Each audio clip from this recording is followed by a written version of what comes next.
نحمده ونستعينه ونستغفره ونؤمن به ونتوكل عليه ونعوذ بالله من شرور أنفسنا ومن سيئات أعمالنا من يهده الله فلا مضل له ومن يضلل فلا هادي له وأشهد أن لا إله إلا الله وحده لا شريك له وأشهد أن محمدا عبده ورسوله. أعوذ بالله من الشيطان الرجيم. بسم الله الرحمن الرحيم. يا أيها الذين آمنوا اتقوا الله حق تقاته ولا تموتن إلا وأنتم مسلمون. يا أيها الناس اتقوا ربكم الذي خلقكم من نفس واحدة وخلق منها زوجها وبث منهما رجالا كثيرا ونساء واتقوا الله الذي تساءلون به والأرحام إن الله كان عليكم رقيبا. يا أيها الذين آمنوا اتقوا الله وقولوا قولا سديدا يصلح لكم أعمالكم ويغفر لكم ذنوبكم ومن يطع الله ورسوله فقد فاز فوزا عظيما. قال الله عز وجل: شهر رمضان الذي أنزل فيه القرآن هدى للناس وبينات من الهدى والفرقان. అనంత కరుణామయుడు, అపార కృపాశీలుడు, సర్వలోకాల సృష్టికర్త, పాలకుడు, పోషకుడు, యజమాని, తీర్పు దినానికి యజమాని అయిన అల్లాహ్ సుబ్హానహు వ తఆలా యొక్క శుభనామంతో ప్రారంభిస్తున్నాను. ప్రవక్తలందరిపై శాంతి మరియు శుభాలు కలుగుగాక. ప్రత్యేకించి చిట్ట చివరి ప్రవక్త, విశ్వకారుణ్యమూర్తి, హృదయాల విజేత, మహాప్రవక్త ముహమ్మద్ సల్లల్లాహు అలైహి వసల్లంపై లెక్కలేనటువంటి శాంతి మరియు శుభాలు కలుగుగాక.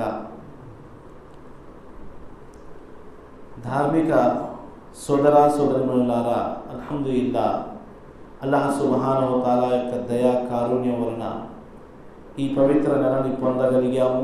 ఈ పవిత్ర నెలను గడుపుతున్నాము. ఈ పవిత్ర నెలలోని అల్లాహ్ సుబ్హానహు వ తఆలా సంపూర్ణంగా లాభాలను పొందే భాగ్యాన్ని మా అందరికీ ప్రసాదించుగాక. ఇప్పటి వరకు ఏ ఉపవాసాలు అయితే పాటించామో, ఏ తాకరాతులు, ఏ తరావీలు అయితే చదివామో అల్లాహ్ సుబ్హానహు వ తఆలా వాటిని స్వీకరించుగాక.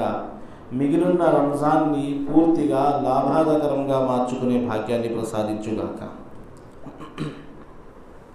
సోదరులారా, సోదరిమణులారా, అల్హమ్దులిల్లా, ఏదైతే మనం ఉపవాసాలు పాటిస్తున్నామో, దాన ధర్మాలు చేస్తున్నామో, తరావీ చదువుతున్నామో, ఖురాన్ పారాయణం చేస్తున్నామో, అల్లాహ్ యొక్క భీతి భయం మనలో ఉందో ఇది ఇదే విధంగా కొనసాగాలన్నా, రంజాన్ అనంతరము కూడా మమ్మల్ని మేము ముస్లింలాగా, ఒక విశ్వాసిలాగా, అల్లాహ్ యొక్క ఆరాధకుడిలాగా మార్చిదిద్దుకోవాలన్నా మనకు కావాల్సింది ఏమిటి అంటే అల్లాహ్ సుబ్హానహు వ తఆలా తరపు నుండి రుజుమార్గము, సన్మార్గము.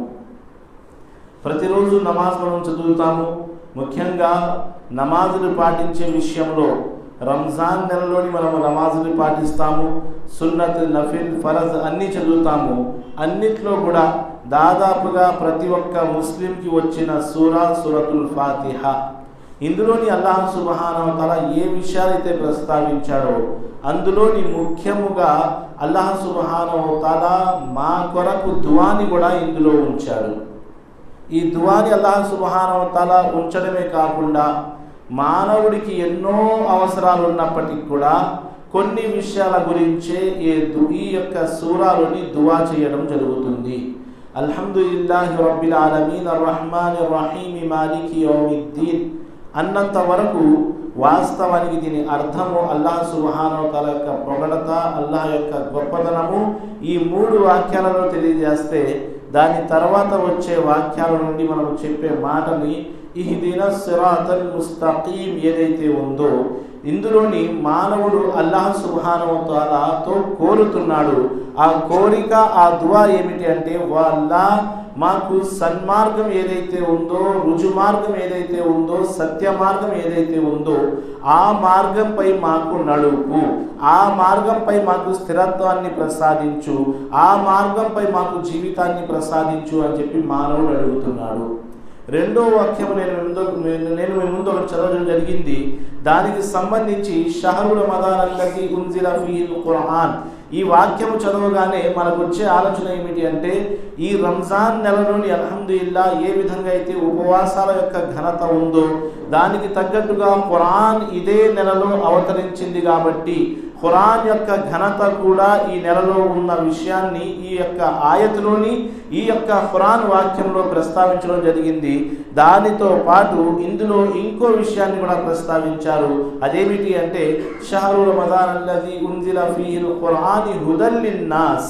హుదల్ లిన్నాస్ అంటే అల్లాహ్ సుబ్హానహు వ తఆలా ఈ నెలలోని ఖురాన్ అవతరానికి గల కారణం ఏమిటి అంటే, మానవుల కొరకు రుజు మార్గం ఈ ఖురాన్లో ఉంది.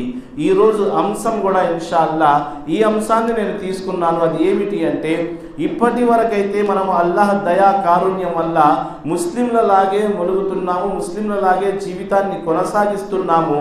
కానీ ఇకపై కూడా ముస్లింలలాగే ఉంటామా? ఎల్లప్పుడూ మాకు అల్లాహ్ సుబ్హానహు వ తఆలా ఏ మార్గాన్ని అయితే ప్రసాదించాడో దాని పేరే రుజు మార్గము, సత్య మార్గము, సన్మార్గము. ఆ మార్గానికి ఇంకో పేరే ఇస్లాం. కానీ ఎల్లప్పుడూ ఇస్లాం పైనే స్థిరత్వంగా ఉంటామా అన్నది ఇది మన చేతులలో లేనే లేదు. సాధారణంగా ఉపవాసం ఉన్నప్పుడు, కొన్ని నమాజులు చదువుకున్నప్పుడు, కొంచెం మంచి ఆచరణలు చేసుకున్నప్పుడు మనిషిలో కలిగే ఆలోచన ఏమిటి అంటే, నేను అల్హమ్దులిల్లా ముస్లింనే కదా, మా ముత్తాతలు ముస్లింలే కదా, మేము ఇలాగే ఉంటాము అని చెప్పి మేము భావించవచ్చు. కానీ అల్లాహ్ సుబ్హానహు వ తఆలా తరపు నుండి మాకు ప్రసాదించబడిన అనుగ్రహాలు ఏవైతే ఉన్నాయో, ఈ జీవితం ఒక అనుగ్రహం, మానవుడిలా పుట్టడం చాలా పెద్ద అనుగ్రహము. అందులోని అల్లాహ్ సుబ్హానహు వ తఆలా ముస్లింలాగా తీర్చిదిద్దాడు, ఇది ఒక అనుగ్రహము. అల్లాహ్ సుబ్హానహు వ తఆలా ఈ విశ్వాన్నంతటిని కూడా మానవుడి కొరకే సృష్టించడం జరిగింది. రాళ్ళు, రప్పలు, చెట్లు, నీళ్లు ఇవన్నీ కూడా మానవుల కొరకే అల్లాహ్ సుబ్హానహు వ తఆలా సృష్టించాడు. మానవుణ్ణి అల్లాహ్ సుబ్హానహు వ తఆలా కొరకు, అల్లాహ్ యొక్క ఆరాధన కొరకు సృష్టించాడు. అయితే ఇక్కడ గమనించదగ్గ విషయం ఏమిటంటే, ఇంత ప్రపంచంలోని ఇంతమంది జనాభా ఉన్నప్పటికీ కేవలం అల్లాహ్ సుబ్హానహు వ తఆలా మాకు మాత్రమే సన్మార్గాన్ని ప్రసాదించాడు. దీనికి బదులుగాను మేము అల్లాహకు ఎంత కృతజ్ఞత తెలుపుకున్నా తక్కువే. అల్లాహ్ సుబ్హానహు వ తఆలా మనం భావించే విషయం, అల్లాహ్ సుబ్హానహు వ తఆలా మాకు ఇచ్చిన వరాలు, అనుగ్రహాలలోని అతి ఉత్తమమైన అనుగ్రహం, వరం ఏమిటి అంటే సన్మార్గము. దాన్నే ఉర్దూలో హిదాయత్ అంటారు. మీరు చూడవచ్చు, మీ ఇంటి ముందున్నవారు, ఇంటి వెనకాల ఉన్నవారు, పక్కనున్నవారు, లేదంటే మీరు వ్యాపారాల్లో ఎవరితో అయితే తరచుగా ఎవరితో అయితే కలుసుకుంటారో వారు బహుశా ఈ ఒక్క వరాన్ని పొంది లేకపోవచ్చు, వారు ముస్లింలు కాకపోయి ఉండవచ్చు. అంటే ఈ సన్మార్గం వారికి దక్కలేదు. మానవుడు ఏమి చేసినా అల్లాహ్ తరపు నుండి దక్కే వరం ఏమిటి అంటే సన్మార్గము, హిదాయత్, రుజు మార్గము. అది అల్హమ్దులిల్లా మాకు దక్కింది. కానీ ఈ రుజు మార్గాన్ని కాపాడుకోవడం ఎలా? ఏమిటి మీరు అనుకుంటున్నారా? ఇప్పుడు ఏ విధంగా అయితే మేము ముస్లింలుగా ఉన్నామో ఎల్లప్పుడూ ముస్లింలుగానే ఉంటామని చెప్పి మీరు అనుకుంటున్నారా? ఏ విధంగా అయితే షిర్క్, బిద్అత్, చెడు కార్యాల నుండి దూరం ఉన్నారో అదే విధంగా ఎల్లప్పుడూ ఉంటారని చెప్పి మేము అనుకుంటున్నారా? లేనే లేదు. ఎందుకు తెలుసా? చెబుతాను చూడండి. మహాప్రవక్త ముహమ్మద్ సల్లల్లాహు అలైహి వసల్లం గారి దగ్గరికి ఒక వ్యక్తి వచ్చాడు. క్రైస్తవుడైన ఆ వ్యక్తి మహాప్రవక్త సల్లల్లాహు అలైహి వసల్లం గారి చేతుల మీద ఇస్లాం స్వీకరించాడు. అంటే ఎంత గొప్ప వరం ఇస్లాం స్వీకరించడము, ఎంత గొప్ప అద్భుతం ఇస్లాం స్వీకరించడము. ఈ ప్రపంచంలో కల్లా, ఈ భూమండలం కల్లా, ఈ విశ్వంలోని అతి ఉత్తమమైన ధర్మం ఏదైనా ఉంది, అల్లాహ్ దగ్గర ఆమోదం పొందే ధర్మం ఏదైనా ఉంది అంటే అది ఇస్లాం అన్నది మనందరికీ తెలుసు. అయితే సోదరులారా, ఒక వ్యక్తి ఇస్లాం స్వీకరించడమే కాకుండా మహాప్రవక్త ముహమ్మద్ సల్లల్లాహు అలైహి వసల్లం గారిపై అవతరింపజేయబడ్డ సూరాలు కంఠస్థం ప్రారంభించాడు. మనకు మహా అయితే 10-15 సూరాలు వచ్చేమో. ఆ వ్యక్తి మహాప్రవక్తను విశ్వసించి సూరే బకరా ఏదైతే ఖురాన్లోనే అతి పెద్ద సూరా ఉందో, సూరే ఆలే ఇమ్రాన్, సూరే నిసా, అతి పెద్ద సూరాలు 3 కూడా కంఠస్థం చేశాడు. అంతేకాకుండా తన యొక్క టాలెంట్తో మహాప్రవక్త ముహమ్మద్ సల్లల్లాహు అలైహి వసల్లం గారిపై అవతరింపజేయబడే దైవవాణి ఏదైతే ఉందో ఆ దైవవాణి రాసే వాళ్ళల్లో చేరాడు. ఇప్పుడు నాకు ఇక్కడ సమాధానం కావాలి, ఆ వ్యక్తి ఉత్తముడా, మేము ఉత్తములమా? ఎందుకంటే మహాప్రవక్త ముహమ్మద్ సల్లల్లాహు అలైహి వసల్లం గారిని మేము చూడలేదు, ఆ వ్యక్తి చూడడం జరిగింది. మేము మహాప్రవక్త సల్లల్లాహు అలైహి వసల్లం గారి యొక్క దైవవాణిని రాయలేదు, ఆ వ్యక్తి రాయడం జరిగింది. మాకు కొన్ని సూరాలు మాత్రమే వచ్చు, ఆ వ్యక్తి ఖురాన్లోని చాలా సూరాలని చాలా వాక్యాన్ని గుర్తు చేసుకున్నాడు. కాబట్టి నిస్సందేహంగా ఆ వ్యక్తే ఉత్తముడు అని చెప్పి మనం భావించవచ్చు. కానీ ఎలాంటి వారికైనా సన్మార్గము దక్కాలా దక్కకూడదా, సన్మార్గంపై ఉండాలా ఉండకూడదా అన్నది అల్లాహ్ చేతులలోనే ఉంది. ఎందుకంటే ఆ వ్యక్తి ఇస్లాంని విడిచిపోయాడు, ఆ వ్యక్తి ఇస్లాంని తొలగించుకున్నాడు, ఆ వ్యక్తి ఇస్లాంని బహిష్కరించుకున్నాడు, మళ్ళీ అవిశ్వాసిగా మారిపోయాడు. అల్లాహ్ సుబ్హానహు వ తఆలా మరణాన్ని ఇచ్చాడు. మదీనాలోని ఆ వ్యక్తిని ఖననం చేస్తే ఆ మదీనా యొక్క పవిత్రమైన భూమి ఆ వ్యక్తి యొక్క మృతదేహాన్ని స్వీకరించలేదు. రెండో రోజు ఆ వ్యక్తి యొక్క మృతదేహం బయటికి వచ్చి పడింది. రెండో రోజు కూడా ఆ వ్యక్తిని ఇంకాస్తంత లోతుగా గోతుని తీసి మళ్ళీ ఖననం చేయడం జరిగింది. కానీ రెండో రోజు కూడా ఆ వ్యక్తి యొక్క మృతదేహాన్ని ఆ మదీనా భూమి బయటికి విసిరేసింది. ఎందుకు? ఎవరి వ్యక్తి మహాప్రవక్తను విశ్వసించి సూరాలు గుర్తు చేసుకుని కంఠస్థం చేసి దైవవాణి కూడా రాసి దాని తర్వాత మళ్ళీ ముస్లిం లాగా కాకుండా అవిశ్వాసిగా మరణించాడు, ఇస్లాంని వ్యతిరేకించాడు, మహాప్రవక్తని వ్యతిరేకించాడు. దాని తర్వాత మూడో రోజు కూడా తన యొక్క మృతదేహాన్ని బయట పాడేస్తే అప్పుడు మహాప్రవక్త సల్లల్లాహు అలైహి వసల్లం దగ్గరికి జనాలు వచ్చి, ప్రవక్త ముహమ్మద్ సల్లల్లాహు అలైహి వసల్లం ఏమిటి ఈ విషయము?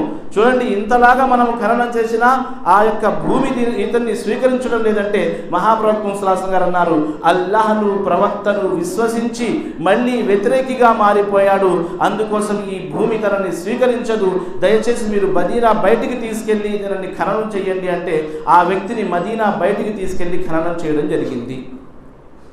తాత ముత్తాత అందరూ ముస్లింలు, కానీ మనం కూడా ముస్లింలమే.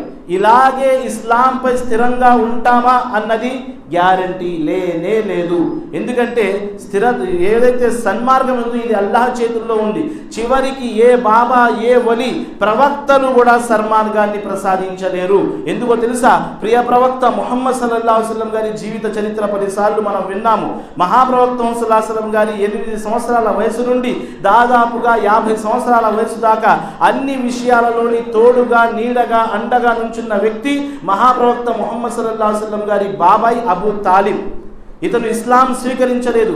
మరణానికి ముందు ఒకవైపు మహాప్రవక్త సల్లల్లాహు అలైహి వసల్లం గారు కూర్చుని ఉన్నారు, రెండో వైపు అబూ జహల్ కూర్చుని ఉన్నాడు. మహాప్రవక్త ముహమ్మద్ సల్లల్లాహు అలైహి వసల్లం అంటున్నారు, ఓ బాబాయ్, ఒక్కసారి నువ్వు కలిమా చదువు, ఒక్కసారి నువ్వు అల్లాహ్ని విశ్వసించు, నేను అల్లాహ్ దగ్గర నీ కోసం సిఫారిషు చేస్తాను అని చెప్పి ఇతను చెబుతుంటే అబూ జహల్ అంటున్నాడు, అబూ తాలిబ్, నువ్వు ఏ మాత్రము ఈ ధర్మాన్ని స్వీకరించకు, ఇప్పటి వరకు తాత ముత్తాతల ధర్మాన్ని ఏ విధంగా అయితే అనుసరించావో అదే విధంగా ఇప్పుడు కూడా ఇదే ధర్మాన్ని అనుసరించు, అంతే తప్ప ఇస్లాంని అనుసరించకు. ఇద్దరు చెబుతూనే ఉన్నారు. అల్లాహ్ సుబ్హానహు వ తఆలా తన యొక్క వాక్యాన్ని ఖురాన్ గ్రంథంలో అవతరిస్తూ మహాప్రవక్త ముహమ్మద్ సల్లల్లాహు అలైహి వసల్లం గారికి చెప్పడం జరిగింది, ఇన్నక లా తహ్దీ మన్ అహబబ్త వలాకిన్నల్లాహ యహ్దీ మన్ యషా. ఓ ప్రవక్త ముహమ్మద్ సల్లల్లాహు అలైహి వసల్లం, మీరు ఇష్టపడిన వారిని, మీరు ప్రేమించిన వారిని, మీరు నా అనుకున్న వాళ్ళని మీరు రుజుమార్గాన్ని సన్మార్గంపైకి తీసుకురాలేరు. ఈ రుజుమార్గం సన్మార్గం యొక్క ఏదైతే సన్మార్గం యొక్క అదృష్టం ఉందో ఇది నా చేతులలోనే ఉంది.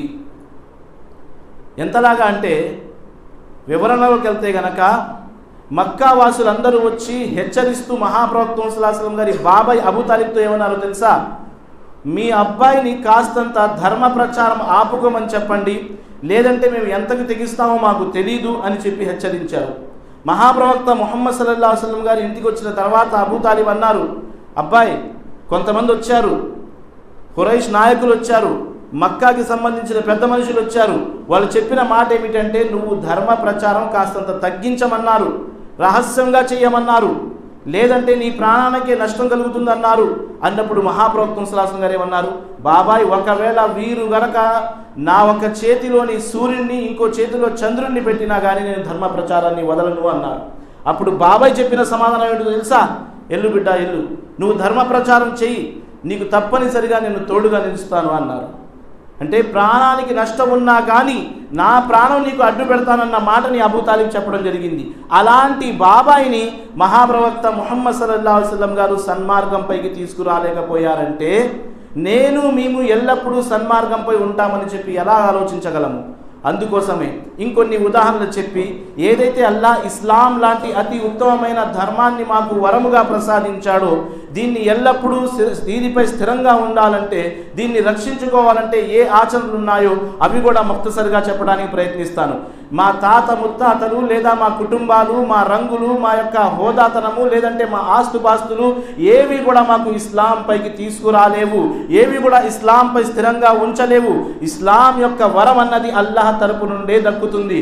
మీరు మీ సొసైటీలోని ఎంతో మంది గురించి విని ఉంటారు, చూసి ఉంటారు. వారు ఇస్లాం స్వీకరించారు లేదా వారు మొదటి నుంచే ముస్లింలే, కానీ వాళ్ళ పరిస్థితుల రీత్యా లేదంటే వేరే కారణాల రీత్యా వాళ్ళు ఇస్లాం నుంచి బహిష్కరణ పొందారు, ఇస్లాంని విడిచిపోయారు. వారు ఇలాంటి వారు ఎంతమంది లేరు? అలాంటి వారిలో అల్లాహ్ సుబ్హానహు వ తఆలా మమ్మల్ని చేర్చకుండా రక్షించుగాక. చివరి శ్వాస వరకు అల్లాహ్ సుబ్హానహు వ తఆలా ఇస్లాం లాంటి సన్మార్గం, సత్యమార్గంపై నిలకడగా జీవించే భాగ్యాన్ని ప్రసాదించుగాక. ఇది అల్లాహ్ చేతులలోనే ఉంది అని చెప్పడానికి ఒక ఉదాహరణ చెబుతాను. ప్రవక్త ముహమ్మద్ సల్లల్లాహు అలైహి వసల్లం కన్నా గొప్ప ఉదాహరణ ఇంకేమీ లేదు. అయినా కానీ హజరతే నూ అలైహిస్సలాం 950 సంవత్సరాల వరకు ధర్మ ప్రచారం చేసినప్పటికి కూడా ఎంతోమంది కాదు, కేవలం 70 నుంచి 80 మంది మాత్రమే సన్మార్గం పొందారు. సన్మార్గం పొందని వారు, అపమార్గానికి గురైన వాళ్ళలో భార్య ఉంది, సొంత బిడ్డ ఉన్నాడు. మహాప్రవక్త ముహమ్మద్ సల్లల్లాహు అలైహి వసల్లం గారు తెలియజేస్తున్నారు, నూహ్ అలైహిస్సలాం గారు అల్లాహ్ సుబ్హానహు వ తఆలాతో చెప్పిన మాట ఖురాన్లోని ప్రస్తావించడం జరిగింది. నా కుటుంబీకులను నువ్వు రక్షిస్తావన్నావు కదా అల్లాహ్, ఇప్పుడు ఏమిటి అంటే అల్లాహ్ ఏమని హెచ్చరించాడు? నీ కుటుంబం వాళ్ళు ఎవరో తెలుసా? నూహ్, ఎవరైతే నిన్ను విశ్వసించారో, ఎవరైతే ఇస్లాం లాంటి ధర్మాన్ని పొందారో వారు మాత్రమే నీ కుటుంబీకులు. నీ భార్య అయినా సరే, నీ బిడ్డ అయినా సరే, వాళ్ళు ఇస్లాం లాంటి ధర్మాన్ని పొందకపోతే వాళ్ళు సన్మార్గం పొందిన వారు కారు, నీ యొక్క కుటుంబంలోకి, నీ కుటుంబానికి చెందిన వారు కాదు అని చెప్పడం జరిగింది. అదేవిధంగా హజరతే లూత్ అలైహిస్సలాం గారు, అల్లాహ్ సుబ్హానహు వ తఆలా లూత్ అలైహిస్సలాం గారి యొక్క ప్రచారం నిమిత్తము ఎంతమందిని అయితే సన్మార్గానికి తీసుకొచ్చాడో అపమార్గానికి గురైన వాళ్ళలో హజరతే లూత్ అలైహిస్సలాం గారి భార్య కూడా ఉంది. అంటే భర్త ప్రవక్త అయినప్పటికీ భార్యకి సన్మార్గం దక్కలేదు. భర్త నీచుడు, క్రూరత్వాన్ని కోరుకునేవాడు, దౌర్భాగ్యుడు, తనకు తను నేనే ప్రభు అని చెప్పి ప్రచారం చేసుకున్నవాడు, అల్లాహ్ యొక్క ఆగ్రహానికి గురైన వాడు ఎవరు? ఫిర్ఔన్. కానీ ఫిర్ఔన్ భార్య ఆసియాకి అల్లాహ్ సుబ్హానహు వ తఆలా ఇస్లాం లాంటి ధర్మాన్ని ప్రసాదించడం జరిగింది.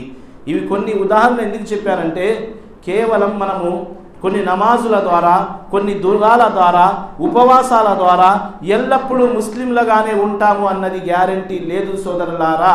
ఎల్లప్పుడూ ముస్లింలుగానే ఉండి, ముస్లింలుగానే బ్రతికి, ముస్లింలానే చావాలి అంటే ఇస్లాంపై స్థిరంగా ఉండాలి.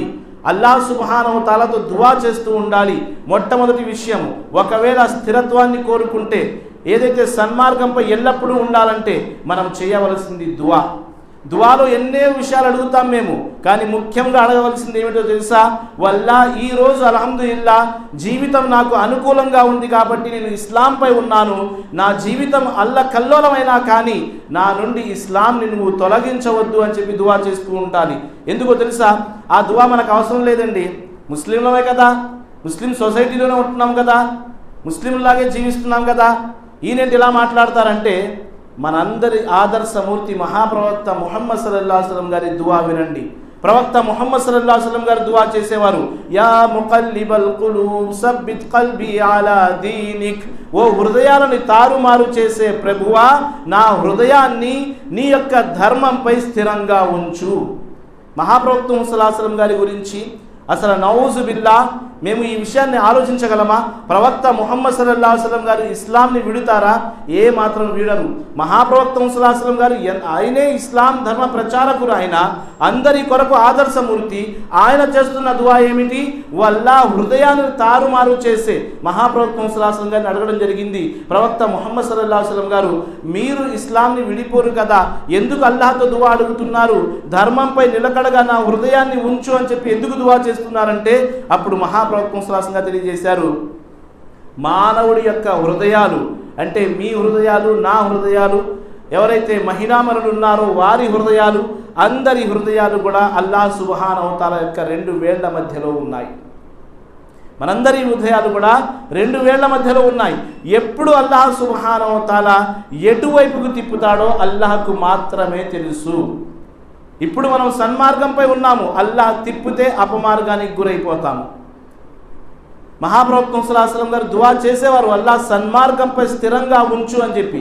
మనలో ప్రతి ఒక్కరూ కూడా ఈ దువా తప్పనిసరిగా చేయాలి. అల్లాహ్ సుబ్హానహు వ తఆలా స్వయాన అంటున్నాడు, ఏమని? మానవులందరూ కూడా నష్టపోయేవారే, కేవలం ఎవరికైతే నేను సన్మార్గాన్ని ప్రసాదించానో, నేను సన్మార్గాన్ని ప్రసాదించేవాడిని, నా నుండి సన్మార్గాన్ని కోరుకోండి అని చెప్పి అల్లాహ్ సుబ్హానహు వ తఆలా తెలియజేయడం జరుగుతుంది. ఒక హదీస్లోని ఇదైతే ఉందో మొదటి విషయం అల్లాహ్తో దువా చేయడము, తద్వారా మా హృదయాలు అల్హమ్దులిల్లా ధర్మంపై నిలకడగా ఉంటాయి, సత్య మార్గంపై నిలకడగా ఉంటాయి. దీని కొరకు కూడా మీ దువాలలో ఎన్ని విషయాలు ఉన్నాయో వాటితో పాటు ఈ విషయాన్ని కూడా తప్పనిసరిగా చేర్చండి. అల్లాహుమ్మ అరినల్ హక్క హక్కన్ వర్జుక్ని ఇత్తబాఅహు వఅరినల్ బాతిల బాతిలన్ వర్జుక్ని ఇజ్తనాబహు అని చెప్పి దువా చేసేవారు అస్లాం. ఏమని? వల్ల సత్యం ఏదైతే ఉందో ఆ సత్యాన్ని తెలుసుకుని సత్యంపై నడవడానికి నాకు నువ్వు పూర్తిగా సహాయపడు. అసత్యం ఏదైతే ఉందో, అపమార్గం ఏదైతే ఉందో ఆ అపమార్గాన్ని తెలుసుకుని దాని నుండి దూరం ఉండడానికి నువ్వు నాకు సహాయపడు అని చెప్పి అస్లాం దువా చేసేవారు. కానీ సోదరులారా, మనకు నచ్చిన మార్గాన్ని సత్యంగా భావించుకుంటున్నాము, మనకు నచ్చని మార్గాన్ని అపమార్గంగా భావిస్తున్నాము. అలా కాకుండా దీనికోసం మనం చేయవలసిందల్లా ధార్మిక జ్ఞానాన్ని నేర్చుకోవడం ద్వారానే మనము సన్మార్గం అపమార్గం అన్నదాన్ని తెలుసుకోగలము. లేదంటే అపమార్గాన్ని కూడా సన్మార్గం అని చెప్పి మనం నడుచుకోవడం ప్రారంభిస్తే అది అల్లాహ్ దగ్గర ఆమోదం పొందదు. అల్లాహ్ యొక్క ధార్మిక జ్ఞానం ఏదైతే ఉందో ఇది నేర్చుకోవడం కొరకు ఎటువంటి వయస్సు పరిమితి లేదు. కాబట్టి దయచేసి మనలోని ప్రతి ఒక్కరు కూడా ధార్మిక జ్ఞానం నేర్చుకోవడానికి ప్రయత్నించాలి. ముఖ్యమైన విషయాలైనా కనీసం నేర్చుకోవడానికి ప్రయత్నించాలి. ఖురాన్ మరియు హదీస్లో ఉన్న విషయాలు నేర్చుకోవడానికి ప్రయత్నించాలి. అనేక విషయాలు మేము ధర్మంగా భావిస్తున్నాము. ప్రతి సంవత్సరం రంజాన్ వస్తుంది, ప్రతి సంవత్సరం ప్రశ్నలు అడుగుతూనే ఉంటాము. ఇప్పటికీ మన జీవితాల్లో 10, 15, 20, 30 రంజాన్లు వచ్చాయి. కొంతమంది జీవితాల్లో 40, 50 రంజాన్లు వచ్చాయి. ఇప్పటికి కూడా అవే ప్రశ్నలు అడుగుతూ ఉంటాం. బ్రష్ చేయవచ్చా, అదా ఇదా, అల్లాహు అక్బర్. అస్లాఫ్ రంజాన్ని ఎలా గడిపేవారు? అల్లాహ్ యొక్క ఆరాధనలో గడిపేవారు. ఇమామ్ ఇబ్న్ ఖయ్యిమ్ రహిమహుల్లాహ్ అలైహి గారు ఏమంటున్నారంటే, మీరు కేవలం ఆకలిగా ఉండడము, నమాజులు, ఉపవాసాలు, దాన ధర్మాలు చేయడమే ఉపవాసము కాదు, మీ నోటిని అదుపులో పెట్టుకోవడము కూడా ఉపవాసమే.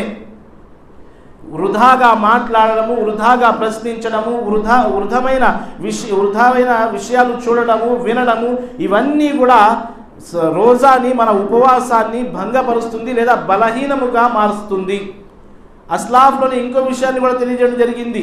మీరు మీ ఉదయం నుంచి సాయంత్రం దాకా సంపాదించుకున్న పుణ్యాలు వేరే వారికి, ఎవరైనా మనలోని కష్టపడి సంపాదించి దాచుకోవాలని చెప్పి చూస్తాడే తప్ప ఇతరులకి అప్పచేయాలని చెప్పి చూడడు కదా. అల్లాహ్ చెప్పిన ఎంతైతే ఉందో మన సొమ్ములోంచి అల్లాహ్ మార్గంలో ఖర్చు పెడతామే తప్ప పూర్తిగా ఎత్తి ఇతరులకు ఇచ్చేసి మనం ఆకలిగా ఉండము కదా. కానీ విశ్వాసం ఉన్న ఎవరైతే ఉపవాసాలు ఉన్న విశ్వాసులు ఇలాంటి పనులు చేస్తున్నారు. అదేమిటి అంటే ఉదయం నుంచి సాయంత్రం వరకు ఉపవాసం ఉండి వేరే వారి గురించి చాడీలు చెప్పి, లేదా వేరే వారి గురించి తప్పుగా మాట్లాడి, లేదా వేరే వారి పట్ల మన హృదయాలలో అసూయ, జలసి పెట్టుకుని మనము చేసుకున్న పుణ్యాలన్నీ కూడా ఎత్తి ఇతరులకు ఇచ్చేస్తున్నాం. అల్లాహు ఎంతో కష్టపడి నువ్వు తరావీకి నుంచుంటున్నావు, సెహరీ చేసి ఇఫ్తార్ వరకు ఆకలిగా ఉంటున్నావు, దాహాన్ని తట్టుకుంటున్నావు, నీ యొక్క కోరికల్ని అదుపులో పెట్టుకుంటున్నావు, కానీ నువ్వు సంపాదించిన పుణ్యాలన్నీ కూడా ఇతరులకి అందజేస్తున్నావు. వారికి ఎలా అందజేస్తున్నావు అంటే మహాప్రవక్త ముస్లాసం గారు ఏమని తెలియజేశారు, ఎవరి గురించి అయితే మీరు చాడీలు చెబుతారో, వెనక తప్పుగా చెప్పుకుంటారో వారికి అల్లాహ్ సుబ్హానహు వ తఆలా మీ పుణ్యాలన్నీ కూడా ఎత్తి వారికి ఇచ్చేయడం జరుగుతుంది. ఒకవేళ దురదృష్టవశాత్తు మన దగ్గర పుణ్యాలు లేకపోతే వారి యొక్క పాపాలు మాపై మోయడం జరుగుతుంది, మాపై వేయడం జరుగుతుంది అని చెప్పారు. ఇది ఎందుకు చెబుతున్నానంటే అల్లాహ్ సుబ్హానహు వ తఆలా ఉపవాసాలు ఏదైతే అవతరింపజేశాడో, ఉపవాసాల యొక్క ఆజ్ఞ ఇచ్చాడో దానికి గల కారణము మనం సన్మార్గంపై ఉండాలి. ఉపవాసం మాకు గైడెన్స్ నేర్పుతుంది, ఏ విధంగా నువ్వు సన్మార్గంపై ఉండాలి, రుజు మార్గంపై ఉండాలి, సత్య మార్గంపై ఉండాలి. అల్లాహ్ సుబ్హానహు వ తఆలా ఖురాన్ని అవతరింపజేస్తూ హుదల్లిల్ ముత్తఖీన్ అన్నాడు. ఉపవాసాల యొక్క ఆజ్ఞని అవతరింపజేస్తూ అల్లాహ్ సుబ్హానహు వ తఆలా లఅల్లకుం తత్తఖూన్ అన్నారు. రెండు విషయాలు అల్లాహ్ సుబ్హానహు వ తఆలా తెలియజేశాడు. చూడండి, మొదటి విషయం ఏంటో తెలుసా, ఖురాన్ దైవవాది కొరకు, మానవుల కొరకు, అల్లాహ్ భీతి కలిగి ఉన్న వారి కొరకు సన్మార్గం చూపుతుంది. ఉపవాసాలు మానవులలోని దైవ భీతిని నింపుతుంది. ఉపవాసాల ద్వారా దైవభీతి నింపుకుని ఖురాన్ పారాయణం చేయడము ద్వారా మనము సన్మార్గంపై నడుచుకోగలము, హిదాయత్పై ఉండగలము. అంటే రెండో పాయింట్ ఏమిటంటే ఖురాన్ని చదవడం ద్వారా, ఖురాన్ని అర్థం చేసుకోవడం ద్వారా, ఖురాన్తో మన సంబంధం బలపరుచుకోవడం ద్వారా మనకు అల్లాహ్ సుబ్హానహు వ తఆలా సన్మార్గంపై స్థిరంగా ఉంచుతాడు. ఖురాన్ని విడిచిపెట్టేయడం వల్లే ఈ రోజు మన దేశంలో ముస్లింల పరిస్థితి ఇలా మారిపోయింది అనడంలో ఏ మాత్రం వెనకాడాల్సిన అవసరమే లేదు. మా దగ్గర అన్ని విషయాల కొరకు సమయం ఉంది, కానీ ఖురాన్ కొరకు సమయం మన దగ్గర లేనే లేదు. రెండో విషయం ఏమిటంటే మనం అన్ని విషయాలకి ప్రాధాన్యత ఇస్తాము, కానీ అసలు ప్రాధాన్యత ఇవ్వాల్సిన ఖురాన్ లాంటి పవిత్రమైన గ్రంథానికి మేము ప్రాధాన్యత ఇవ్వము. ఏ మాత్రము అవసరము, అక్కరము, పనికిరాని వార్తలన్నీ చదువుతామే, కానీ అల్లాహ్ సుబ్హానహు వ తఆలా పవిత్రమైన వార్తలు, శుభవార్తలు, ఎన్నో విషయాలు తెలియజేసిన ఖురాన్ గ్రంథాన్ని పక్కన పెట్టేస్తాము. అవసరం వచ్చినప్పుడే ఖురాన్ని మనం ఎత్తుతాము. ఖురాన్ రంజాన్లో అల్హమ్దులిల్లాహ్ అవతరింపజేయబడింది. దాని అర్థం రంజాన్కి, ఖురాన్కి కేవలం ఖురాన్ని రంజాన్ కొరకే అంకితం చేయడము కాదు. సోదరులారా, సోదరిమణులారా, ఖురాన్ జీవితాంతం చదువుతూ ఉండాలి. అల్లాహ్ సుబ్హానహు వ తఆలా ఇందులోనే స్వస్థతను ఉంచాడు. అల్లాహ్ సుబ్హానహు వ తఆలా ఇందులోనే సన్మార్గాన్ని ఉంచాడు. అల్లాహ్ సుబ్హానహు వ తఆలా ఇందులోనే ప్రశాంతతని ఉంచాడు. మీకున్న సమస్యలన్నిటికీ కూడా ఒకే ఒక మార్గము ఖురాన్. కానీ మనము ఆ ఖురాన్ని వదిలేసి అన్ని మార్గాల మీద నడుచుకుంటున్నాము. ఖురాన్ గ్రంథము మానవుడికి రుచి మార్గం చూపుతుంది. దానితో పాటు పుణ్యాలు పెంపొందించుకోవడం కొరకు ఖురాన్ మాకు సహాయపడుతుంది. అదేవిధంగా చదవడం రాదు అని అనటే గనక ఎందుకు రాదు సోదరులారా, ప్రయత్నించాలి. ఎవరైతే ప్రయత్నిస్తూ రానప్పటికీ కూడా ఆగి ఖురాన్ చదువుతారో అల్లాహ్ సుబ్హానహు వ తఆలా అలాంటి వారికి అధిక పుణ్యాన్ని ప్రసాదిస్తాను అని చెప్పడం జరిగింది. అల్లాహు అక్బర్. అన్నీ నేర్చేసుకుంటున్నాము. ఏమేమి యాప్స్ వస్తున్నాయో నేర్చేసుకుంటున్నాము. అన్ని ఫోన్ వాడటం నేర్చేసుకుంటున్నాము. ఇంటర్నెట్ పూర్తిగా నేర్చేసుకుంటున్నాము. కానీ ఖురాన్ నేర్చుకోవడానికి మన దగ్గర సమయం లేనే లేదు. కనీసం మనము కూడా ముందుగా ఇది గుర్తుపెట్టుకోండి, మనం నేర్చుకోలేకపోయాము, మనకు అలాంటి అవకాశాలు దొరకలేదు, లేదంటే ఏమో మాకు అలాంటి సదుపాయాలు కలగలేదు అని చెప్పి మీరు వంకలు సాకలు చెప్పకుండా, మేము పిల్లలకు నేర్పుతాము అని భావించకుండా మనమే నేర్చుకోవడానికి ప్రయత్నించాలి. మొన్న ఒక క్లిప్ విన్నాను నేను, ఒక గురువు గారి. ఆయన చెబుతున్నారు, ఏంటో తెలుసా, 60 సంవత్సరాల ఒక డాక్టర్ చివరి సమయంలో ఆలోచించిన విషయం ఏమిటంటే, నేను ఇన్ని సంవత్సరాలు జీవించాను, ఇంత పెద్ద డాక్టర్ని కదా నేను, ఎన్నో ఆపరేషన్లు చేశాను, ఎన్నో గుండెల్ని విప్పాను నేను, కానీ రేపు సమాధిలో వెళ్ళిన తర్వాత నా గుండెలో ఏముంది అని చెప్పి చూడడం జరుగుతుంది. కానీ నేను ఏమీ నా గుండెలో పెట్టుకోలేదు కదా, అప్పుడు అల్లాహ్ దగ్గర ఏమని సమాధానం చెప్పాలి, అందుకోసం నా గుండెను నింపుకుంటాను అని చెప్పి ఆ 60 సంవత్సరాల డాక్టర్ ఖురాన్ చదవడం ప్రారంభించాడు. ఖురాన్ యొక్క కంఠస్థం చేయడం ప్రారంభించాడు. అల్హమ్దులిల్లాహ్ కేవలం 4 సంవత్సరాల వ్యవధిలోని ఆ వ్యక్తి 64 సంవత్సరాల వయసులోని ఖురాన్ పూర్తిగా చూడకుండా కంఠస్థం చేసేశాడు. ఎలాగా? చేయాలన్న తపన, పొందాలన్న సంకల్పం ఉంటే తప్పనిసరిగా మనం పొందగలం. మన పరిస్థితి ఏమిటి అంటే दादा परदादा बचपन में छोटे जब कौन की हजरत आए, कौन की अम्मा साहब आए, हमारे को 10 सूरे सिखाए. 10 సంవత్సరాల వయసులో నీకు 10 సూరాలు వచ్చు. ఇప్పుడు 10 వెళ్ళి 4 10లు వచ్చేసినా కానీ అవే 10 సూరాలతో నువ్వు జీవితాన్ని గడుపుతున్నావు. ఇదా ముస్లిం జీవితం? ముస్లిం పొందాల్సిందే ఇదా? ధార్మిక పరంగా ఏం పొందాం మేము, ఇస్లాం పరంగా ఏం పొందాం మేము చెప్పుకోవాల్సిన సమయం లేదు. కానీ ఒక ఇతరుల్ని చూడండి, వాళ్ళ దగ్గర ఉన్న గ్రంథాన్ని ఎంత పవిత్రంగా భావిస్తారు, ఎల్లప్పుడూ తోడు పెట్టుకుని తిరుగుతూ ఉంటారు. కానీ మన గ్రంథాన్ని మేము ఏం చేశామంటే సెల్ఫుల్లో భద్రంగా ఉంచాము. ఖురాన్ దీనికోసం అవతరించలేదు సోదరులారా. అయితే నా అంశం ఇది కాదు. అయినప్పటికీ ఎందుకు చెప్తున్నానంటే ఖురాన్ అనగానే మాకు రంజాన్లోనే గుర్తొస్తుంది, ఖురాన్ అనగానే తరావీ కోసమే గుర్తొస్తుంది, ఖురాన్ అనగానే రంజాన్లో వినడానికే మేము ప్రాధాన్యత ఇస్తాము. కానీ అలాంటి గ్రంథము కాదు. అయ్యా బాబు, మన దగ్గరుండి ఎంత విలువైందంటే ప్రపంచం దీన్ని గనక ఎవరైనా సరే చేతులు ఎత్తుకుంటే ఆడే నాయకుడు, ఆడే ప్రయోజకుడు అవుతాడు. కానీ దురదృష్టవశాత్తు మనకు ఆ విషయం తెలియడం లేదు. అల్లాహ్ మహాప్రవక్త సల్లల్లాహు అలైహి వసల్లం గారు ఏమన్నారు తెలుసా? ఈ ఖురాన్ ద్వారా ఎన్నో జాతులు, ఎన్నో జనాలు, ఎన్నో రాష్ట్రాలు, ఎన్నో దేశాలు అభివృద్ధి చెందుతాయి, లాభాన్ని పొందుతాయి. ఈ ఖురాన్ని వదిలిపెట్టడం ద్వారా ఎంతో మంది నష్టపోతారు. ప్రతి ఒక్కరూ మాట్లాడడం కనీసం వాడికి సరిగ్గా రాదు. అలాంటి వాడు కూడా ఇస్లాం మీద నిందలు మోపుతున్నాడంటే దీనికన్నా మన కోసం దరిద్రమైన విషయం ఇంకేముంటుంది చెప్పండి? మనందరికి కూడా అల్లాహ్పై నమ్మకం ఉందా లేదా ఒక్కసారి నాకు సమాధానం చెప్పండి. చెప్పండి భయ్. ఉంది, అల్హమ్దులిల్లా. మనకు మనకి ఎలాంటి నమ్మకం ఉందంటే ఇదే పవిత్రమైన ధర్మము, ఇదే ఉత్తమమైన ధర్మము, ఇదే సాఫల్యం గల ధర్మము. అవునా కాదా? అవును. అయినప్పటికీ కూడా మనము వెనకపడి ఉన్నాము. అయినప్పటికీ కూడా ప్రతి ఒక్కరూ మాపై ఎందుకు విరుచుకుపడుతున్నారు?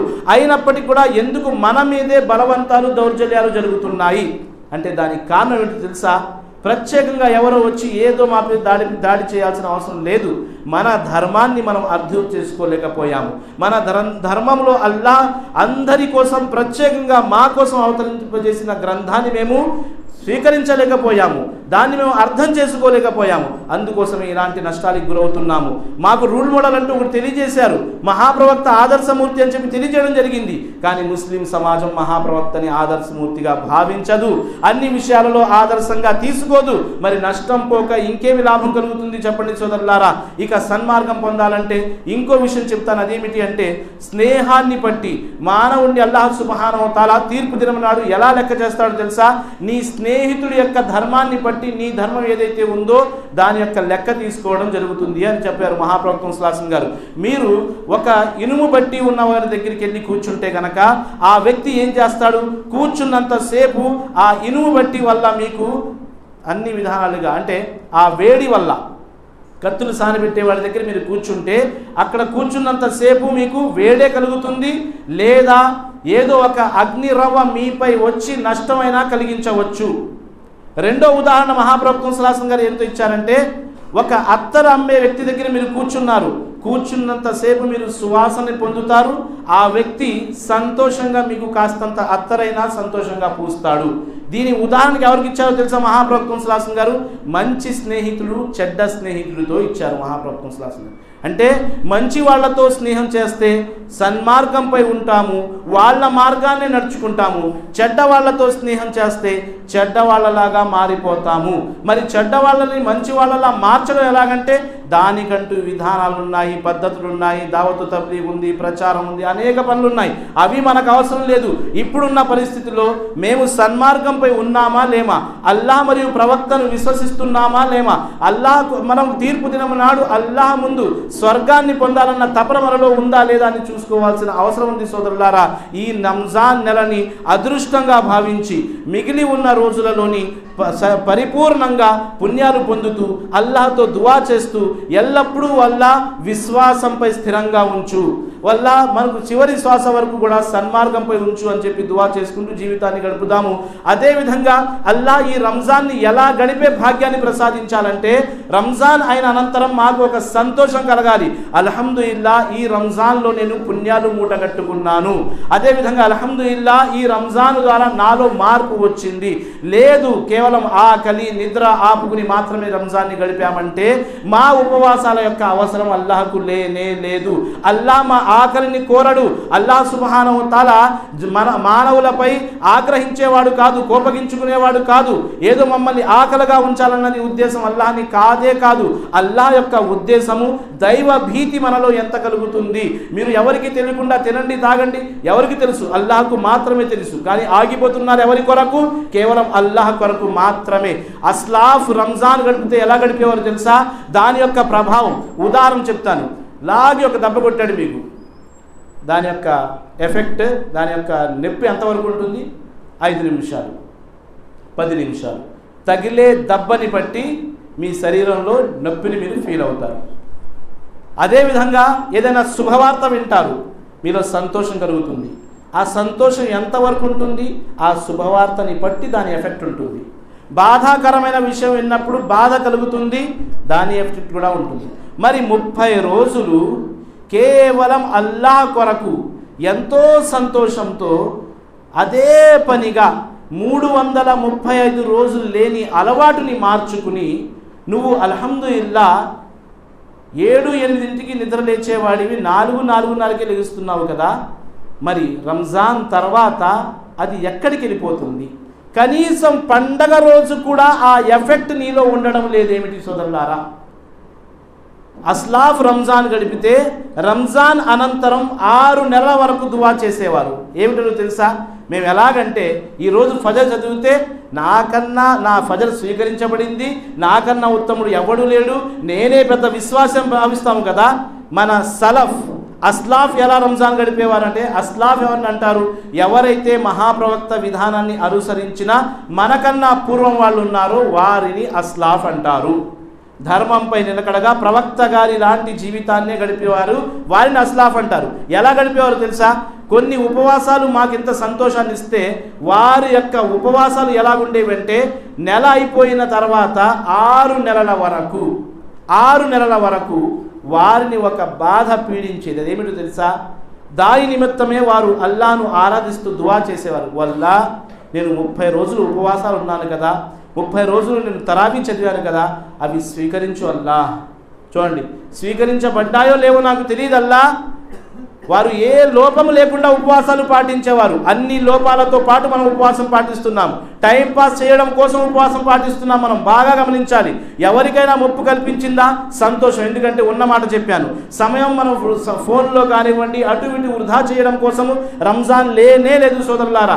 6 నెలల వరకు దువా చేసేవారు. వల్ల మా ఉపవాసాన్ని స్వీకరించు, ఖురాన్ పారాయణని స్వీకరించు, రాత్రులు ఏది మేలుకున్నావు వాటిని స్వీకరించు అని చెప్పి దువా చేసేవారు. ఇంకో 5 నెలలు దువా చేసేవారు. వల్ల మా అదృష్టంలో మా యొక్క ఏదైతే తలరాత ఉందో, వచ్చే రంజాన్ ఉందో లేదో తెలియదు అల్లా, తప్పనిసరిగా ఆ రంజాన్ని ప్రసాదించు, మునపటి కన్నా ఉత్తమముగా ఆ రంజాన్ని గడిపే భాగ్యాన్ని మాకు ప్రసాదించు అని చెప్పి దువా చేసేవారు. అలాంటి రంజాన్, ఒక్క రంజాన్ జీవితంలో గడిపితే చాలు. చివరి మాట చెప్పి ముగిస్తాను. అదేమిటి తెలుసా? మనిషి చనిపోయిన తర్వాత ఎన్నో విషయాలు ఉన్నాయి, కానీ చనిపోయిన వ్యక్తికి ఏదైనా కోరిక కోరుకో అని చెప్పి అల్లా అంటే గనక తను కోరుకునే ఒకే ఏకైక కోరిక ఏమిటో తెలుసా? వల్లా నాకు మళ్ళీ జీవితాన్ని ఇవ్వు అని చెప్పి కోరుకోడు. రంజాన్ లాంటి పవిత్ర మాసంలోని కొన్ని ఘడియల కొరకు నాకు జీవితాన్ని ఇవ్వు అంటాడు. ఎందుకో తెలుసా? ఆ కొన్ని ఘడియలే జీవితాంతం చేసిన పాపాలన్నీ కూడా తుడిచిపెట్టుకోవడానికి సరిపోతుంది. మేము అదృష్టవంతులము. మాకు అల్లాహ్ ఇంకా శ్వాసగా జీవితాన్ని ప్రసాదించాడు. అందుకోసం అల్లాహ్ తరపు నుండి వరముగా భావించి ఈ రంజాన్ని అల్లాహ్ సుబ్హానహు వ తఆలా యొక్క మార్గంలోని మా జీవితం యొక్క మార్పు లాంటి రంజాన్ని గడిపే భాగ్యాన్ని అల్లాహ్ ప్రసాదించుగాక. ఇవి కాకుండా ఇంకొన్ని ఉన్నాయి, ఆ ఆచరణల ద్వారా సన్మార్గం మనం పొందుతాము. అల్లాహ్ సుబ్హానహు వ తఆలా దువా ఏమనగా ఇన్షాల్లాహ్ ఇప్పుడే నేను తెలియజేస్తాను. అల్లాహ్ సుబ్హానహు వ తఆలా దువా ఏమనగా, వల్ల ఇప్పటి వరకు మేము ఏదైతే ఉపవాసాలు, ఖురాన్ పారాయణము, తరావీ అల్లాహ్ చదివామో వాటన్నిటిని అల్లాహ్ స్వీకరించు. ఇప్పటి వరకు రంజాన్ ఏదైతే గడిచిందో ఇందులో లోపాలు ఏవైతే ఉంటే అల్లాహ్ మనల్ని క్షమించు. అల్లాహ్ ఖురాన్ చదివి విని ఖురాన్ ప్రకారంగా జీవితాన్ని మలుచుకుని ఖురాన్ యొక్క జ్ఞానాన్ని నలుమూలలా చేరవేసే భాగ్యాన్ని ప్రసాదించు.